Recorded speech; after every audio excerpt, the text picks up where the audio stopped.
Cristina Pérez, ¿sabe quién tenemos ahora? Pues a un amigo de la casa. Pues sí, que además nos soluciona un montón de historias también, ¿eh? Alejandro Bancalero, buenos días. Hola, buenos días, Cristina, Antonio, ¿qué tal? ¿Cómo estáis? Buenos días. Hoy te hemos llamado un poquito más tarde porque teníamos a Arcángel aquí. Sí, no pasa nada, no pasa nada. Estaba aquí esperando y lo está escuchando la entrevista. Vale, Me parece muy interesante. Muy bien.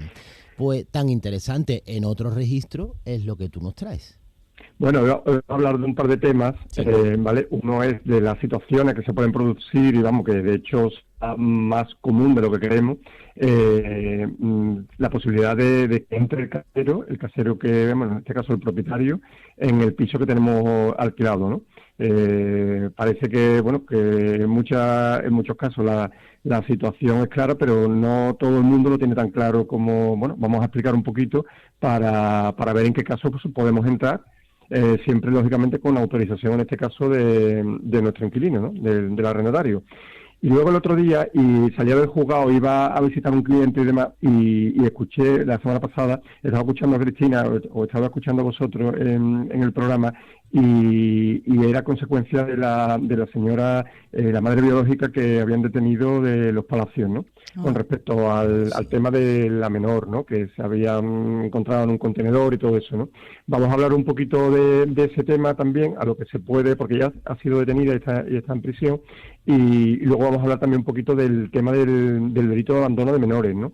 Porque también se dan muchos casos que hay algunas consultas y demás por parte de padres y demás, que si puedo dejar solo a mi hijo en casa, ¿no? Con qué edad y si pasa algo, qué consecuencias podemos tener, ¿no? Ya te digo que normalmente, si es un momento, pues no suele pasar nada, hasta que las cosas pasan, ¿no? Y cuando pasan, bueno, pues pueden tener sus consecuencias, ¿no? Entonces, bueno, vamos a complementar un poquito del tema este. Vamos a empezar con bueno, lo que he comentado en el primer tema, que sería en qué situaciones puede entrar el casero, en este caso el propietario, seamos propietarios o seamos inquilinos, en la casa que nosotros tenemos arrendada, ¿no? Bueno, pues el casero sigue siendo el propietario de la vivienda alquilada, pero no podrá entrar si el inquilino no lo aprueba, ¿no? El propietario de la vivienda no tiene derecho a entrar en el inmueble alquilado mientras el inquilino esté viviendo allí y bueno, con un contrato firme, ¿no? Con un contrato de alquiler firmado. Y así lo dice el artículo 18 de la Constitución española. El domicilio a día de hoy es inviolable, ninguna entrada o registro podrá hacerse en él sin consentimiento del titular o resolución judicial, en este caso por parte de un tribunal, salvo en caso de flagrante delito, ¿no? Lógicamente, si la policía entiende que ahí se está haciendo actos fraudulentos y demás, pues lógicamente incluso pueden echar abajo la puerta, incluso pueden entrar los geos y demás, y bueno, pues si hay, bueno, pues no sé, cualquier tipo de actividad ilícita, pues eso se puede aclarar, ¿no? Pero si no es el caso, el domicilio es inviolable y ninguna entrada o registro podrá hacerse sin el consentimiento, en este caso, del inquilino o, como digo, por parte de un tribunal, en este caso de un juzgado, ¿no? Uh-huh. ¿Puede el casero entrar en un piso alquilado? Bueno, pues al alquilar la vivienda, el inquilino es el que tiene derecho legítimo a habitarla, ¿no? El casero sigue siendo el propietario, como digo, del inmueble, pero al ponerla en alquiler está cediendo el derecho de uso a cambio de una compensación económica, de una renta, ¿no? Que es lo que paga mensualmente. Como el piso en este caso es del propietario, muchas personas creen que pueden entrar cuando quiera para comprobar si está todo en orden, ¿no? Por ejemplo, sabemos que el inquilino se ha ido, no sé, de veraneo. Es que hay gente que lo hace, por eso lo estamos explicando. Es que yo alucino con la gente, pero es que esto ocurre, claro. Claro, es que lo estoy comentando porque es más común de lo que, vamos, a lo mejor hay mucha gente que dirá, bueno, vaya tontería, no vaya cosa más clara. Bueno, pues hay mucha gente que no, que mucha gente piensa que a lo mejor el inquilino se va ahora, por ejemplo, las Navidades, ¿no? Pues se va o llega Semana Santa y me voy a la playa. Y dice, bueno, pues voy a acercar a ver cómo está el piso, a ver si se ha dejado algo encendido o algo abierto y demás, o simplemente para comprobar si está todo bien, ¿no? Bueno, pues eso lógicamente, no, mientras que lo tengas alquilado, no se puede hacer. Bueno, pues como digo, el casero sigue siendo el propietario del inmueble, pero al ponerla en alquiler está cediendo, como digo, el derecho de uso a cambio de la mensualidad que le paga, ¿no? De la compensación. Como está comentando Cristina, bueno, pues mucha gente piensa que como el piso es mío, puedo entrar cuando quiera para comprobar si está todo en orden, ¿no? No lo hace a lo mejor de mala fe, pero simplemente es para comprobar si está todo en orden, si está todas las luces apagadas, porque sabemos si los inquilinos se han marchado y demás, ¿no? Lo que suele pensar, como digo, erróneamente algunos propietarios de estas viviendas alquiladas, ¿no?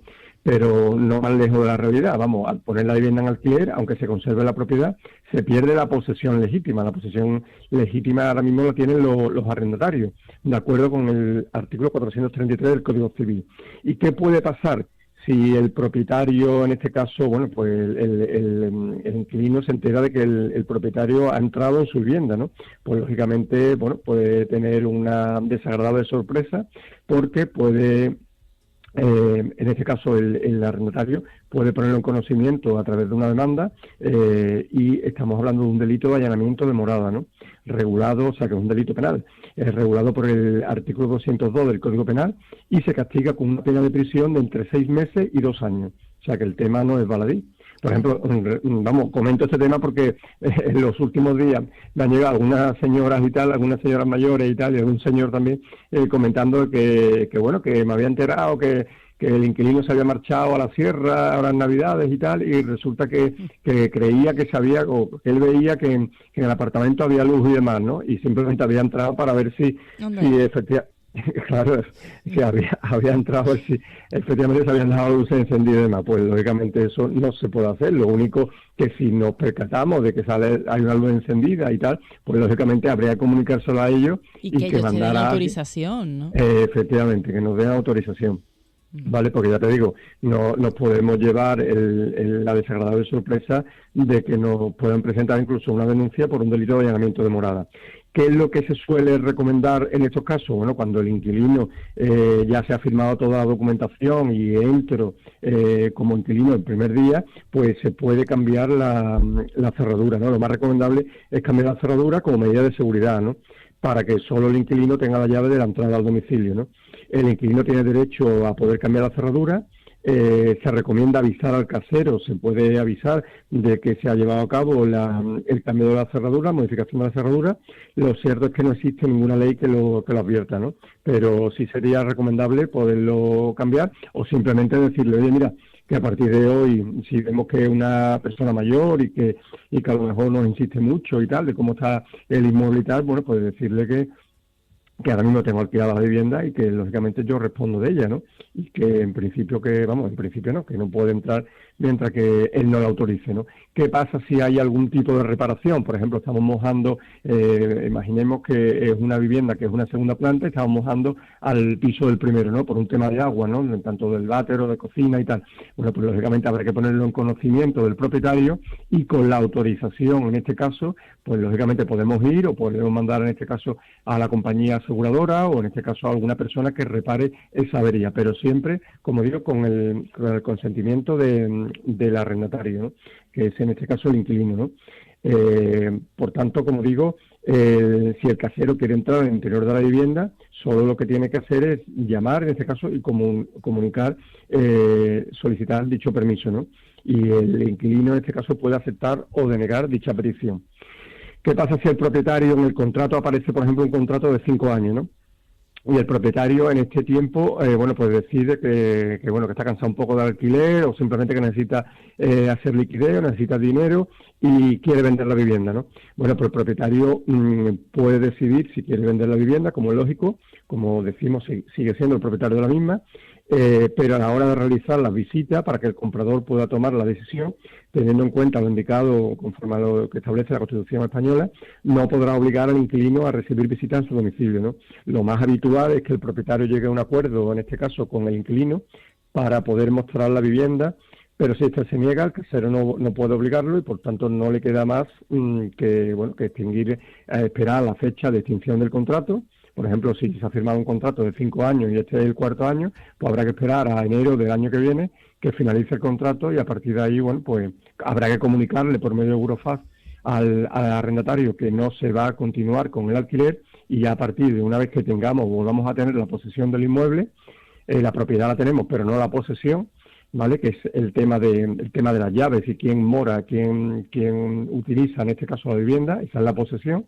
Bueno, pues a partir de ahí pues podremos ponerlo nuevamente en alquiler o en venta, ¿no? Si es el caso de que queremos la venta, pues tendremos que esperar, como digo, si es un contrato de 5 años y este es el 4º año, pues tendremos que esperar a enero del año próximo para comunicárselo un par de meses con antelación la no renovación, en este caso del contrato, mediante Burofax, y luego posteriormente, bueno, pues una vez que obtengamos la llave pues y queremos venderlo, pues ya podemos disponer nuevamente del inmueble, ¿no? Alejandro, pero una duda, si yo quiero venderlo, ¿no? Tiene un contrato de 5 años, yo quiero venderlo, no me deja enseñarlo, pero igualmente yo tengo un comprador y lo quiere, sin verlo ni nada, porque imagínate que es un conocido que ha estado en el piso, sabe cómo es y lo quiere igualmente.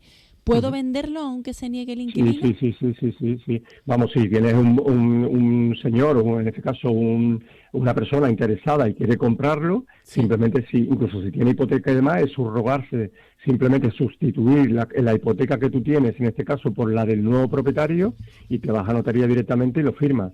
Ahí lo único que te va a pedir es el certificado al día de comunidad. Y si no estuviera al día, pues te pones al día y simplemente lo acreditas con un certificado, que en este caso al presidente de la comunidad o administrador de finca, y el recibo del IBI que también lo tengas al día, ¿no? ¿Y si el inquilino dice que no se va? Si el inquilino no se va, bueno, pues en este caso el nuevo propietario asume, en este caso, tendría que hablar con él y asume en este caso las nuevas condiciones. Bueno, se subrogaría también en las condiciones del contrato, ¿eh? El que compra se subrogaría y eso habría que dejarlo, se tendría que dejar reflejado, en este caso, en las condiciones de dicha compraventa en notaría, para que luego posteriormente no le pueda afectar, en este caso al vendedor, algún posible problema que pudiera tener, ¿no? Alejandro, para que todos estemos en el mismo nivel y entendamos todos, recuérdanos o refréscanos qué es subrogar. Subrogar es sustituir, en este caso, por ejemplo, lo que he comentado, yo tengo una hipoteca con una entidad financiera, ¿no?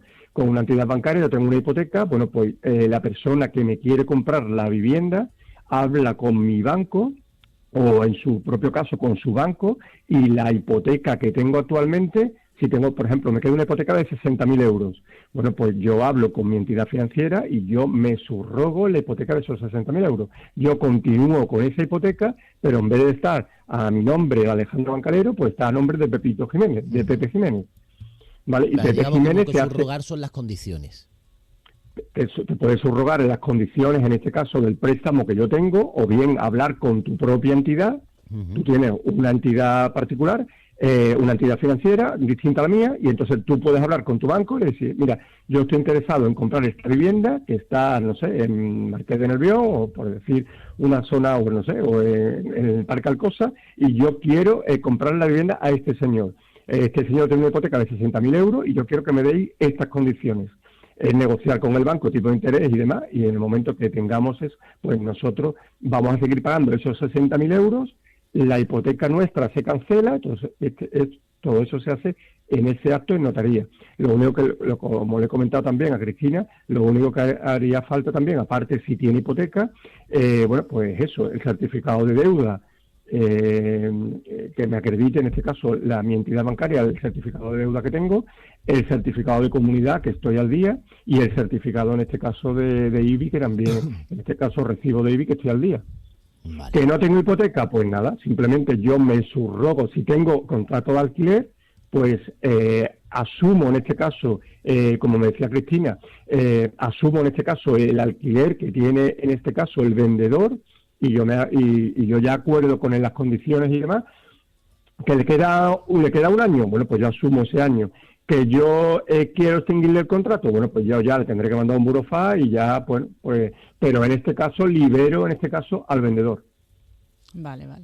Vale, de todas maneras, pero no es fácil, no es fácil. O sea, normalmente lo que dice Cristina, que tiene que ser una persona que conozca la vivienda, que le guste el sitio y demás, pero no suele ser eso lo habitual. Pero bueno, en algunos casos se da. De todas formas, cualquier duda, cualquier caso, como cada caso es un mundo, que se ponga en contacto con Bancalero Abogados, y todo es algo personalizado a la carta, evidentemente. Totalmente. ¿Cuál es el segundo tema que querías tratar? Sí, mira, vamos a hablar también de, bueno, el otro día iba saliendo del juzgado y demás, iba a visitar un cliente y estaba escuchando y tal, y decía Cristina que, bueno, que había ese... A mí me meto en los líos siempre, Alejandro. Es que eres muy lianta. A ver. Que sí, Alejandro. A ver, ¿qué dije? No era nada, era simplemente una noticia que había salido a la luz pública, que ya se había detenido la madre biológica de la bebé abandonada en el contenedor de basura en Los Palacios, ¿no?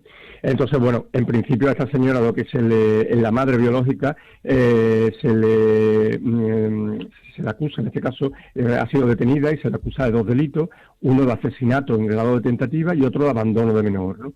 Vamos a hablar de lo que es el abandono de menor y, bueno, el tema de asesinato, lógicamente, bueno, pues es en grado de tentativa, eso más o menos se puede entender, pero abandono de menor, bueno, hay muchos casos que también se nos han dado muchas consultas y demás, como he comentado, por ejemplo, si el marcharnos, por ejemplo, a hacer una compra y dejar a un niño, a nuestro hijo, por ejemplo, o a un sobrino en nuestra vivienda, o incluso en un coche, que se ha dado muchos casos y tal, voy a hacer la compra y dejo al niño dentro y bueno, luego a lo mejor me tardo más y tal, y luego pueden aventurarse problemas, ¿no?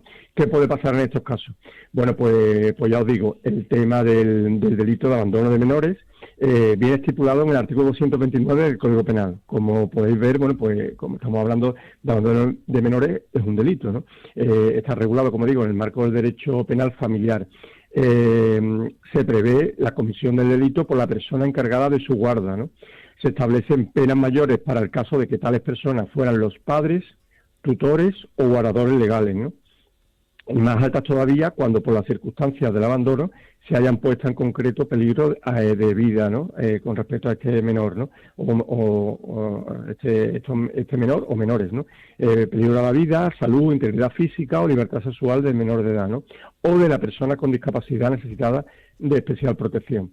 ¿Cuándo se entiende que se produce la situación de abandono de la que habla el Código Penal? Bueno, pues esto se ha pronunciado el Tribunal Supremo en sentencia del año 2006, la sentencia 1016 del 2006 de 25 de octubre, y dice que existe abandono del menor cuando por acción u omisión se coloca en una situación de desamparo a causa de un incumplimiento o cumplimiento inadecuado de las obligaciones de los padres o guardadores, ¿no? En resumen, la situación de abandono se produce cuando el menor quede privado de la necesaria asistencia moral y o material y ello incida en la supervivencia o desarrollo efectivo, social, cognitivo, debido a la conducta activa o omisiva de la persona a quien corresponde su guarda en ese momento, ¿no? Eso es lo que dice la sentencia. ¿Y qué quiere decir esto? Bueno, simplemente, y ahora voy a poner unos ejemplos que lo vaya a ver bien claro. Simplemente lo que dice es que, lógicamente, tenemos un deber de diligencia cuando tenemos, bajo nuestro cargo, en este caso a un menor o menores, ¿no? O incluso también, como dice la misma sentencia, en este caso a una persona que en este caso tenga discapacidad, ¿no? Os pongo el ejemplo. La mencionada sentencia esta que os estoy comentando del Supremo, de la 1016-2006 de 25 de octubre, analizaba en el caso de que un sujeto que robó, que sustrajo un vehículo ajeno dentro del cual se encontraba una menor, o sea, poner en antecedentes, bueno, pues roban el vehículo y se llevan, en este caso, a la menor, ¿no? Lógicamente, la menor, en este caso, se coloca en situación de riesgo y vulnerabilidad, ¿no? La abandonan en una zona sin iluminación, abandona este señor el vehículo en una zona sin iluminación, cerca del mar y a distancia de cualquier edificio, ¿no? Además, el sujeto se inyectó cocaína mientras se encontraba dentro del vehículo. Bueno, pues esto es es un delito de abandono de menores, ¿no? Y con lo cual, bueno, pues lógicamente está penado, ¿no? En nuestro Código Penal. Pero la pequeña que hacía sola en el coche, ¿la habían dejado sus padres por algo? Bueno, no entra a valorar en este caso simplemente que el sujeto, en este caso, el ladrón, sustrajo el vehículo, es lo que dice la sentencia, ¿no? Que sustrajo el vehículo y realmente, bueno, pues se encontraba allí a la menor y la coloca en situación de riesgo, ¿no? Simplemente, bueno, pues que quiso apartarse en este caso, estamos hablando de una zona del norte de España, se va a una zona para inyectarse cocaína y demás, y la deja abandonada en una zona, como digo, sin iluminación, cerca del mar y a distancia de cualquier edificio. Eso sería un delito de abandono del menor, ¿vale? Y ahora, sin embargo, os pongo otro ejemplo también hace referencia a esta sentencia del año 2016, una abuela, tras ser condenada en este caso por el juzgado número 1 de Santiago de Compostela, interpone recurso y en este caso la mujer se había llevado a su nieto menor de 2 años de copas, ¿vale? Entonces, bueno, pues ella se encontraba ebria y el menor estaba desarreglado, estaba sucio y empapado de orines, ¿no? Sin embargo, la audiencia entendió que no existía situación de desamparo, en este caso respecto de la abuela con el menor. ¿Por qué? Porque atendiendo al concepto dado por la jurisprudencia de esta sentencia del Tribunal Supremo, en ningún caso abandonó al menor, estaba con él, no lo estaba cuidando y demás, pero estaba con él. No consta que lo desatendiera moral o materialmente, ni que lo colocara en situación de riesgo, como la chica que le habían robado el vehículo y estaba dentro del vehículo y demás, ya que en todo momento se encontraba junto en lugares públicos y acompañado de otras personas, ¿no? La audiencia provincial, por tanto, reconoce que la actitud de la abuela no es ejemplar porque no emplea la debida diligencia, en este caso de cuidado, en este caso a su nieta, pero no existe abandono. O sea que eso sería la diferencia, creo que se ve claro, la diferencia de un delito de abandono de menores con otro que también en principio fue acusada de delito de abandono, pero ella recurrió y al final lo ganó. Y la sentencia esta del Supremo lo que viene a determinar es la diferencia en este caso cuando puede existir un delito de abandono de menores y cuándo no, ¿vale? Yo creo que se queda bastante claro. Y luego, en muchos casos también, mucha gente, al cabo del año, nos hacen alguna consulta de si puedo dejar a mi hijo solo en casa, ¿no? El delito, en este caso, de abandono temporal de un menor. Bueno, pues, como digo, muchos padres, en este caso, nos consultan a nuestro despacho o también a compañeros y demás, para preguntarnos si tienen algún tipo de responsabilidad cuando por razones inevitables tiene que dejar a sus hijos solo en casa, ¿no? En este caso, la legislación española no establece un mínimo de edad para dejar a una persona sola, ¿no? Por ejemplo, hay mucha gente que me dice, bueno, pues mi hijo ya tiene 14, 15 años y la verdad que él se prepara su comida, esto, lo otro, y yo me tengo que ir a trabajar y pues que no tengo más remedio, no puedo permitir ver a alguien, o en este caso sus abuelos viven lejos y no pueden, o vivimos en otra ciudad, y entonces, bueno, si lo puedo dejar solo. Bueno, pues ir un momento al supermercado o despertarlo e irse al trabajo para que ellos se vistan solos y vayan a la escuela, un imprevisto que te hace salir y no tienes con quién dejar a tus hijos, bueno, pues estamos hablando de este tipo de casos, ¿no? Seguro que estas situaciones son familiares y se han producido, han ocurrido más de una vez, ¿no? Como decimos, bueno, la vida familiar en muchas cosas, conciliar la vida familiar con la vida laboral es complicado y muchas veces, bueno, como he comentado anteriormente, bueno, pues no tenemos a nadie que pueda ocuparse, en este caso, de nuestros hijos y demás, ¿no? ¿Qué puede ocurrir si dejamos a nuestro hijo o hijos solo cuando es menor de edad? Bueno, pues dejar solo a un hijo menor puede incluso podernos llevar a la cárcel, ¿no? Si pasara algo, ¿no? Si pasara algo. Esto lo establece el artículo 229 del Código Penal, 229. Establece que el abandono de un menor de edad o una persona con discapacidad necesitada de especial protección por parte de la persona encargada de su guarda se verá castigado con la pena de prisión de 1 a 2 años, ¿vale? Si el abandono fuera realizado por los padres, tutores o guardadores, se impondrá la pena de prisión de 18 meses a 3 años, o sea, superior, ¿vale? Pero en este caso, el primer apartado que he hablado del artículo 129, estamos hablando a lo mejor de un tío, de una abuela y demás, ¿vale? O sea, que también tienen responsabilidad una persona que en este caso se hace cargo, por ejemplo, la tarde de un sábado o la tarde de un lunes de un menor, y se va a jugar a un partido de fútbol o se va a tomar una cerveza y deja, en este caso, al menor que está encargado de su guarda, lo deja en el domicilio, ¿vale? Y luego se impondrá, en el apartado tercero de dicho artículo, se impondrá la pena de prisión de 2 a 4 años cuando por las circunstancias del abandono se haya puesto en concreto peligro la vida, ¿no? La salud, la integridad física o libertad, eso lógicamente está más penado. La integridad física o incluso la libertad sexual del menor de edad o de personas con discapacidad necesitada de especial protección, ¿no? Habría que ver, como dice Antonio siempre, el estado o en este caso la casuística del caso, pero que sí vamos a tener responsabilidad, ¿no? Si pasara algo. Como digo, el abandono temporal de un menor de edad o de una persona, por ejemplo, el ir al supermercado o el dejarlo en un coche. Y, oye, a lo mejor que se han dado muchos casos de que hemos ido al supermercado o que no hemos ido a tomar una cerveza. Y la verdad es que en el vehículo hacía bastante calor y hemos dejado a un menor en el vehículo, ¿no? Le ha pasado un vecino, ha llamado a la policía y la policía ha cogido, ha roto el cristal y porque el niño estaba llorando y demás, ¿no? ¿Qué pasa ahí? Bueno, pues ahí entendemos que es un abandono temporal de un menor de edad y por lo tanto puede estar penado de 9 a 18 meses de prisión, ¿no? A diferencia del primer delito que he comentado anteriormente, que sería un delito de abandono sin determinación en este caso, de tiempo, conforme establece el 229, bueno, pues ahí, en este caso, el sujeto activo del delito no tiene intención de abandonar definitivamente al menor o persona con discapacidad, sino que lo hace de forma temporal, ¿no? Como digo, en el caso de la madre o del padre o del tío que se va a comprar al supermercado, se va a tomar una cerveza y deja al menor en el vehículo, ¿no? O en su casa. Bueno, pues ahí estamos hablando de un abandono temporal de un menor de edad y podríamos enfrentarnos a una pena de 9 a 18 meses de cárcel.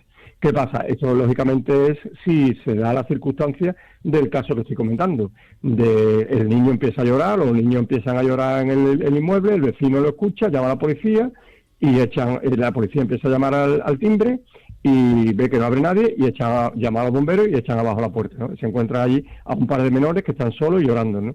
Bueno, pues ahí nos podemos ver con este caso, ¿no? O bien, como he comentado también, que se han dado muchos casos en los últimos años y cada vez es más habitual, pues que nos vamos a comprar o que nos vamos a tomar una cerveza con unos amigos y dejamos al niño o a la niña o a varios menores en un vehículo durante unas horas, ¿no? El menor empieza a llorar y tal, pasa un vecino, llama a la policía y rompe el cristal al ver que el vehículo está solo y que hay unos niños allí dentro y demás, rompe el cristal y eso nos podemos ver sometidos a ese tipo lógicamente nos van a poner una denuncia, nos van a detener, nos van a poner una denuncia y nos podemos enfrentar a ese tipo de delitos, ¿no?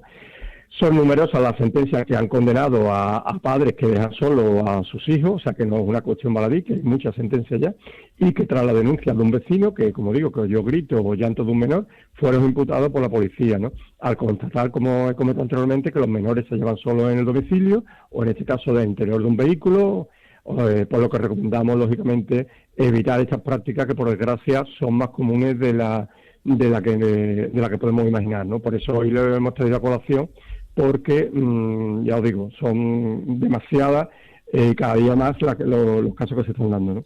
Con lo cual, pues ahí veis la diferencia entre lo que es el dejarlo, un abandono en el tiempo, conforme al 229, que son penas incluso mayores, y lo que es el abandono momentáneo, el abandono temporal, que estaremos hablando de penas de 9 a 18 meses de cárcel, ¿no?